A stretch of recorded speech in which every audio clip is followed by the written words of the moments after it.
John McCrae was brought up in a strict Scottish Presbyterian family with a brother Tom and sister Gaelish. His father was a soldier, a lieutenant colonel, who brought him up to be a man of principle with strong spiritual values. Although he was also described as being warm and sensitive with a great compassion for both people and animals. John McCrae began writing poetry whilst a student at the Guelph Collegiate Institute. As a young boy, he was also interested in the military. He joined the Highfield Cadet Corps at 14, and at 17 he followed his father into the profession of arms when he enlisted in the militia field battery that his father commanded. He was the very first Guelph student to win a scholarship to the University of Toronto, at which he was awarded a Bachelor of Arts degree in 1894, despite suffering from severe asthma, something that would dog him for his entire life. He went on to attend medical school and spent the summer of his third year as a resident physician at the Garrett Hospital in Mount Airy, outside Baltimore, a summer convalescent home for sick children. He wrote an essay about his young patients and frequently described the children in his correspondence. A kitten has taken up with a poor child dying of muscular atrophy who cannot move. It stays with him all the time and sleeps most of the day in his straw hat. Tonight I saw the kitten curled up under the bedclothes. It seems as it were a gift of Providence that the little creature should attach itself to the child who needs it most. Whilst working towards his degree, he tutored other students to help pay for his studies. Two of his students are amongst the first women doctors in Ontario. In his spare time, he was also improving his skills as a poet. At university, he had 16 poems and several short stories published in a variety of magazines.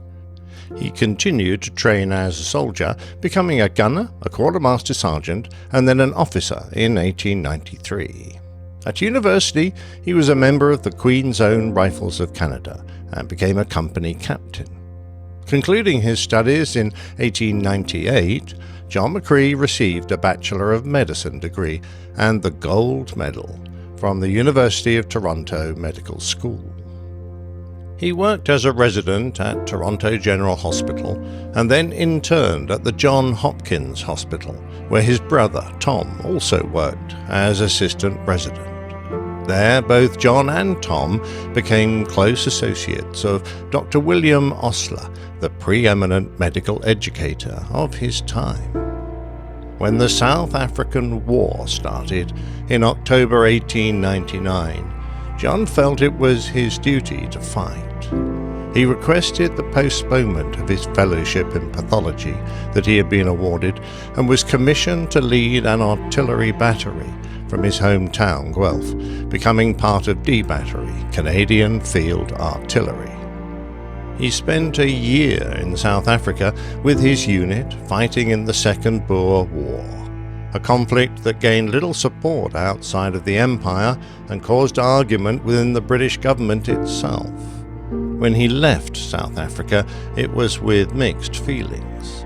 He was still convinced of the need to fight for one's country, but shocked by the poor treatment of the sick and injured soldiers. He was promoted eventually to major, but then left the military to pursue a successful medical career. In 1904, he was appointed an associate in medicine at the Royal Victoria Hospital, and later that year he went to England and became a member of the Royal College of Physicians. In 1908, he was appointed physician to the Royal Alexandra Hospital for Infectious Diseases. He was a respected teacher and doctor, and well loved for his enthusiasm and sense of responsibility to his patients. A gregarious man with many friends, he loved taking holidays in Europe and often worked his passage as a ship's surgeon. He was also a spiritual man attending Sunday morning services regularly at St. Paul's Presbyterian Church in Montreal. His love of poetry continued, and he was a member of the Shakespearean Club and the Pen and Pencil Club, a group of artists, writers and teachers, which included Stephen Laycock amongst its members. However, his life was to change in a dramatic way when on August 4th, 1914, Britain declared war on Germany. Canada, as a member of the British Empire, also went to war, and its citizens from all across the land responded quickly. Within 3 weeks, 45,000 Canadians had rushed to join up. At 42 years of age, John was older than most of the volunteers, but he was given a post as a medical officer with the 1st Brigade of the Canadian Field Artillery, with the rank of Major. Just before his departure, he wrote to a friend, "It's a terrible state of affairs, and I'm going because I think every bachelor, especially if he has experience of war, ought to go. I'm really rather afraid, but more afraid to stay at home with my conscience." In April 1915, John McCrae was in the trenches near Ypres, Belgium, in the area traditionally known as Flanders. Some of the heaviest fighting of the First World War took place there during what was known as the Second Battle of Ypres. On the 22nd of April, the Germans used deadly chlorine gas against Allied troops in a desperate attempt to break the stalemate. Despite the debilitating effects of the gas, the Canadian soldiers fought relentlessly and held the line for another 16 days. In the trenches, John McCrae tended hundreds of wounded soldiers every day. He was surrounded by the dead and the dying. In a letter to his mother, he wrote, "The general impression in my mind is of a nightmare. We have been in the most bitter of fights. For 17 days and 17 nights, none of us have had our clothes off, nor our boots even, except occasionally. In all that time, while I was awake, gunfire and rifle fire never ceased for 60 seconds. And behind it all was the constant background of the sight of the dead, the wounded, the maimed, and a terrible anxiety lest the line should give way." With him he had his horse, Bonfire, a gift from a friend, and he also befriended a dog he named Bono, who accompanied him on his rounds through the medical wards. During this battle, he and his medical staff treated nearly 4,600 wounded men. As the battle drew to a close, he looked back on the past 2.5 weeks spent treating injured men, Canadians, British, French, and Germans in the Ypres salient. John later wrote, "I wish I could embody on paper some of the varied sensations of that 17 days. 17 days of Hades. At the end of the first day, if anyone had told us we had to spend 17 days there, we would have folded our hands and said it could not have been done." It was then, whilst John was in charge of a medical aid post in a dugout cut into the bank of the Ypres Canal, that his good friend, 22-year-old Lieutenant Alexis Helmer of Ottawa, was blown apart by enemy artillery fire.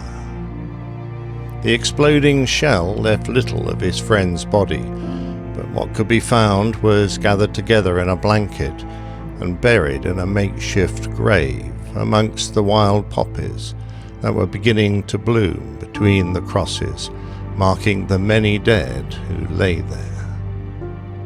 The grave has since been lost, one of the 54,896 soldiers who have no known grave in the battlefields of the Ypres salient.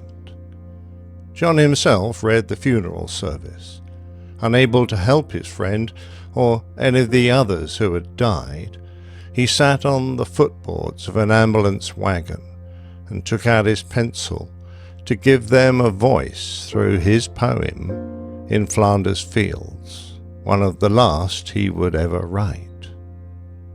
Not long after, John was transferred to become the Chief of Medical Services at No. 3 Canadian General Hospital in France.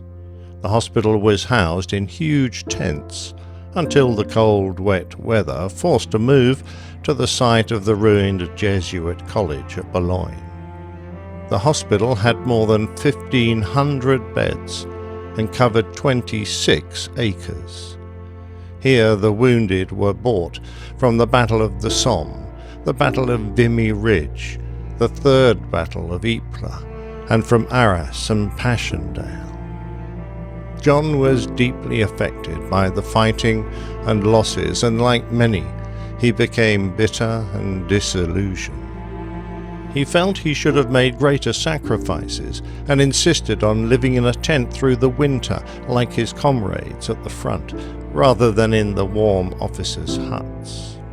When the cold and damp affected his health, he had to be ordered into warmer surroundings. After the Battle of Ypres, he was never again the optimistic man with the infectious smile. During the summer of 1917, John McCrae was troubled by severe asthma attacks and occasional bouts of bronchitis. He became very ill, and in January 1918 he was diagnosed with pneumonia. He was moved to No. 14 British General Hospital for Officers, where he continued to grow weak. On the first day that he fell ill again, he learned that he had been appointed consulting physician to the 1st British Army, the first ever Canadian to be so honoured. But on January the 28th, after an illness lasting only 5 days, he died of pneumonia and meningitis. He was buried with full military honours at the Ypres Cemetery, just north of Boulogne, not far from the fields of Flanders. Bonfire, his horse, led the procession, McCrae's riding boots reversed in the stirrups. His death was met with great grief from all who knew him. A friend wrote that the day of the funeral was a beautiful spring day. None of us wore overcoats. You know, the haze that comes over the hills at Ypres. I felt so thankful that the poet of In Flanders Fields was lying out there in the bright sunshine, in the open space he loved so well. Soon after its publication, In Flanders Fields became one of the most popular and admired poems of the First World War and was translated into many languages. Because of the poem's significance, the poppy was adopted as the flower of remembrance for the war dead of Britain, France, the United States, Canada, and many other countries. The words are now spoken in honor of the fallen by countless people around the world during times of remembrance.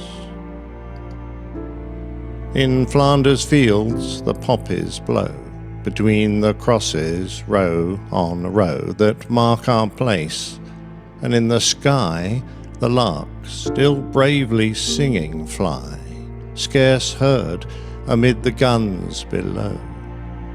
We are the dead.